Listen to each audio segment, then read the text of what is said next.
రేపటి బలాన్ని ఇప్పుడు అందుకుంటే ఇవాళ విజయం సాధించడం పెద్ద మ్యాటర్ కాదు. ప్రతి రంగానికి సరిపోయే మాట ఇది. యుద్ధ రీతులు మారిపోతున్న వేళ రక్షణ రంగంలోనూ ఇలాంటి మార్పులే రావాల్సిన అవసరం ఉందంటున్నారు chief of defence staff. Indian defence సామర్థ్యాలపై సంచలన వ్యాఖ్యలు చేశారు. రేపటి ఆయుధాలతో ఇవాల్టి యుద్ధం చేయాలని ఆపరేషన్ సింధూర్ ఎన్నో పాఠాలు నేర్పించిందని చెప్పారు. ఇంతకీ ఆపరేషన్ సింధూర్లో ఏం జరిగింది? సీడీఎస్ మాటలు ఎందుకు చర్చకు కారణమవుతున్నాయి?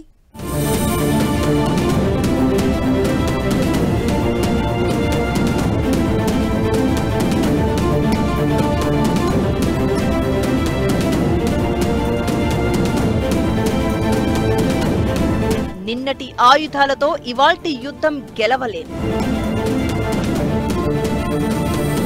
రేపటి ఆయుధాలతో ఇవాల్టి యుద్ధంలో గెలుపు. భారత రక్షణ రంగ సామర్థ్యాలపై సీడీఎస్ సంచలనం.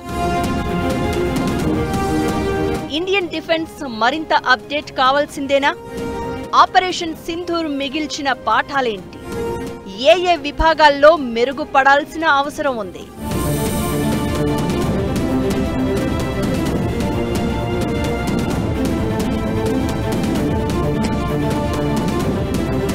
ఒకప్పుడు యుద్ధం అంటే ఒక దేశం సైన్యం మరో దేశంపైకి దూసుకెళ్లి దాడులు చేసేది.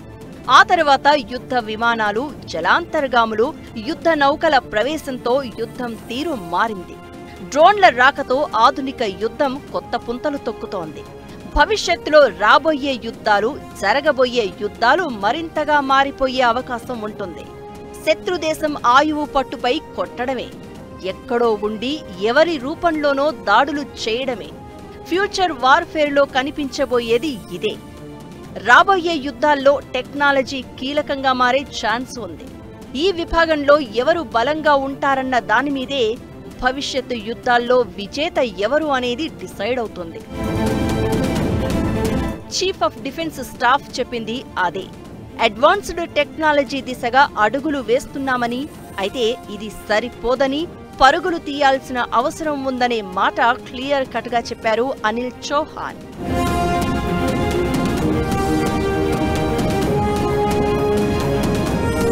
భారత రక్షణ రంగాన్ని మరింత మెరుగుపరచాల్సిన అవసరం ఉందన్నది సీడీఎస్ అనిల్ చౌహాన్ మాట. ఇవాల్టి యుద్ధాన్ని నిన్నటి ఆయుధాలతో గెలవలేమని, నేటి యుద్ధాల్లో రేపటి సాంకేతికతతో పోరాడాలని, కాలం చెల్లిన వ్యవస్థలతో ప్రయోజనం ఉండదని చెప్పారు. భారత్ తన వ్యూహాత్మక అవసరాలు, లక్ష్యాలకు కీలకమైన విదేశీ సాంకేతిక పరిజ్ఞానాలపై ఆధారపడడాన్ని తగ్గించుకోవాలని సూచించారు. ఆపరేషన్ సింధూర్ తర్వాత పాక్తో జరిగిన యుద్ధంలో భారత్ స్వదేశీ కౌంటర్ యుఏఎస్ వ్యవస్థలను ఉపయోగించడాన్ని చౌహాన్ ప్రత్యేకంగా ప్రస్తావించారు.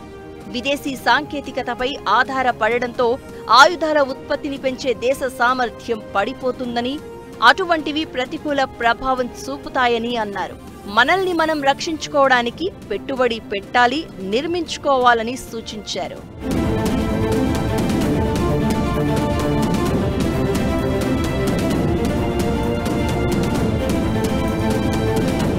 ఆధునిక యుద్ధంలో డ్రోన్లు కీలకంగా మారబోతున్నాయని సీడీఎస్ అంచనా వేశారు. ఇక యుద్ధ రీతుల్లో వచ్చిన చారిత్రక మార్పును వివరించారు. యుద్ధ రీతుల్లో వచ్చిన పరిణామాత్మక మార్పులు యుద్ధ పరికరాలను చిన్నవిగా, వేగంగా, తేలికగా, మరింత సమర్థవంతంగా, సరసమైనవిగా చేశాయని చెప్పారు. గతంలో మన దగ్గర భారీ, బరువైన రైఫిల్స్ ఉండేవని, వాటి స్థానంలో ఇప్పుడు చిన్నవిగా, తేలికగా, ఎక్కువ రేంజ్ కలిగి ఉన్న అత్యాధునిక ఆయుధాలు వచ్చాయని చెప్పారు. యుద్ధ ట్యాంకులు, ఎయిర్ క్రాఫ్ట్లకు కూడా ఇదే సూత్రం వర్తిస్తుందని అన్నారు. నిన్నటి ఆయుధాలతో ఇవాళ్ల యుద్ధం చేయలేమని స్పష్టం చేశారు. కాలానుగుణంగా అత్యాధునిక ఆయుధాలు తప్పవని అన్నారు. ఇక ఆపరేషన్ సింధూర్ తర్వాత యుద్ధంలో పాక్ భారీగా డ్రోన్లు సంధించగా, స్వదేశీ టెక్నాలజీతో నిర్మించిన డిఫెన్స్ సిస్టమ్స్ తో వాటి పని పట్టింది భారత్. ఇలాంటి ప్రయోగాలు మరింతగా జరగాలని సీడీఎస్ అభిప్రాయం.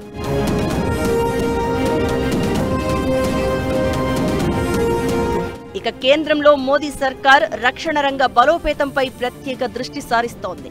డిఫెన్స్ కు భారీగా కేటాయింపులు జరపడంతో పాటు ఆత్మనిర్భర భారత్ లో భాగంగా స్వదేశీ ఉత్పత్తులపై ఫోకస్ పెంచుతోంది. ప్రైవేట్ సంస్థలకు కూడా భాగస్వామ్యం కల్పిస్తోంది. ఈ మధ్య 1,00,000 కోట్లతో ఆయుధాల కొనుగోలుకు కేంద్రం గ్రీన్ సిగ్నల్ ఇచ్చింది కూడా. ఓవైపు పాక్, మరోవైపు చైనా నుంచి భారత్కు ఎప్పుడూ ప్రమాదం పొంచి ఉంటూనే ఉంటుంది.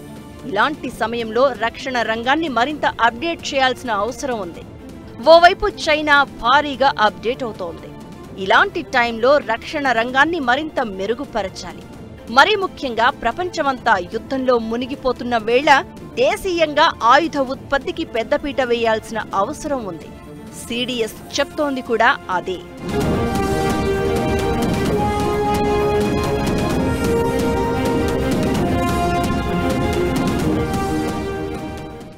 మోడర్న్ వార్ఫేర్ పూర్తిగా మారిపోతోంది.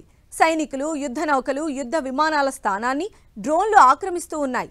ఆ విభాగంలో భారత్ మరింత బలంగా మారడంతో పాటు విదేశీ దిగుమతులను తగ్గించుకోవాలని సిడిఎస్ సూచిస్తున్నారు. అసలు మన రక్షణ రంగంలో ఏ విభాగాలు ఏ స్థాయిలో మెరుగుపడాలి, లెక్కలు చెబుతోందేంటి?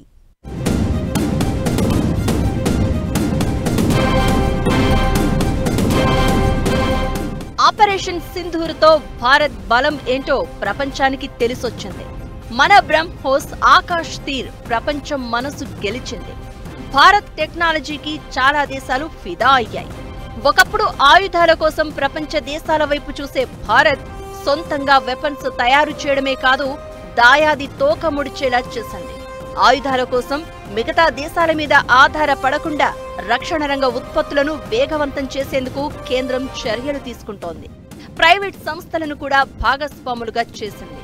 డిఆర్డీఓ, హెచ్ఏఎల్ లాంటి సంస్థలు తేజస్ యుద్ధ విమానం, అరిహంత్ జలాంతర్గామి, బ్రహ్మోస్ క్షిపణి వంటి స్వదేశీ ఆయుధాలను అభివృద్ధి చేసింది. అయితే ఇప్పటికీ 60% ఆయుధాలు విదేశాల నుండి దిగుమతి అవుతున్నాయి. దీన్ని తగ్గించుకోవాలి అన్నదే సిడిఎస్ అనిల్ చౌహాన్ సూచన. ప్రస్తుత యుద్ధ కాలం అంతా కూడా ఆర్టిఫిషియల్ ఇంటెలిజెన్స్ తో లింక్ అయి ఉన్నది. అలాగే డ్రోన్ వార్ఫేర్ తో లింక్ అయి ఉన్నది. ఓ రకంగా చెప్పాలంటే మీరు ఒక ఫిక్షన్ మూవీ చూస్తున్నప్పుడు స్టార్ వార్స్ ఏ విధంగా అయితే జరుగుతున్నాయో అలాంటి యుద్ధ వాతావరణాన్ని మనం ఫ్యూచర్ లో చూడబోతున్నాం. అంటే యుద్ధం అనేటువంటిది 4th and 5th జనరేషన్స్ ని చేరుకోబోతుంది. గతంలో లాగా కన్వెన్షనల్ వార్ఫేర్ అనేటువంటిది ఉండదు.